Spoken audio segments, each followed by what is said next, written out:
শুধুমাত্র টেকনাফ উপজেলায় গত 2 বছরে 284 জন অপহরণের শিকার হয়েছে। অর্থাৎ আমরা এখানে দেখতে পাই স্পষ্টভাবে অপহরণ ঠেকাতে প্রশাসন পুরোপুরি ব্যর্থ।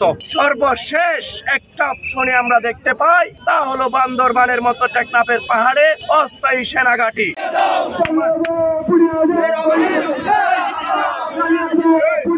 টেকনাফের মানুষ তো প্রতিনিয়তই মানবিকতার জায়গা দেখাচ্ছেন, কিন্তু টেকনাফের মানুষকে আসলে মানবিকতাটা কারা দেখায়? বাংলাদেশের ঢাকা বসে যারা প্রশাসন চালান, ঢাকা বসে যারা পলিসি নির্ধারণ করেন, আপনারা টেকনাফে আসেন, এখানকার প্রতিটা মানুষের সাথে কথা বলেন, তরুণদের সাথে কথা বলেন। তারা আগামী সময়ে একটা সুন্দর টেকনাফের মাধ্যমে বাংলাদেশকে ভূ রাজনৈতিক ভাবে একটা গুরুত্বপূর্ণ জায়গায় নিয়ে যেতে চায়। গত 2 বছরে টেকনাফ উপজেলায়, শুধুমাত্র টেকনাফ উপজেলায় উকিয়া বাদে পাহাড়ি এলাকা এবং লোকালয়ে প্রবেশ করে রোহিঙ্গা সন্ত্রাসী কর্তৃক এবং পাহাড়ি সন্ত্রাসী কর্তৃক শুধুমাত্র টেকনাফ উপজেলায় গত 2 বছরে 284 জন অপহরণের শিকার হয়েছে এবং 284 জনের মধ্যে হিসেব অনুযায়ী, তথ্য অনুযায়ী 284 জনের মধ্যে 250 জনের অধিক হয় পালিয়ে এসেছে এবং তারও অধিক মুক্তিপণ দিয়ে এসেছে। অর্থাৎ আমরা এখানে দেখতে পাই স্পষ্টভাবে অপহরণ ঠেকাতে প্রশাসন পুরোপুরি ব্যর্থ। টেকনাফের পাহাড়ে রোহিঙ্গা জনগোষ্ঠী বা রোহিঙ্গা সন্ত্রাসীর কারণে যে অপহরণগুলো সংঘটিত হয়ে থাকে, এই অপহরণ রোধে যাবতীয় সমস্ত পদক্ষেপ ইতিমধ্যে নেওয়া হয়েছে, কিন্তু তা রোধ হয়নি। সর্বশেষ একটা অপশনে আমরা দেখতে পাই, তা হলো বান্দরবানের মতো টেকনাফের পাহাড়ে অস্থায়ী সেনাঘাঁটি।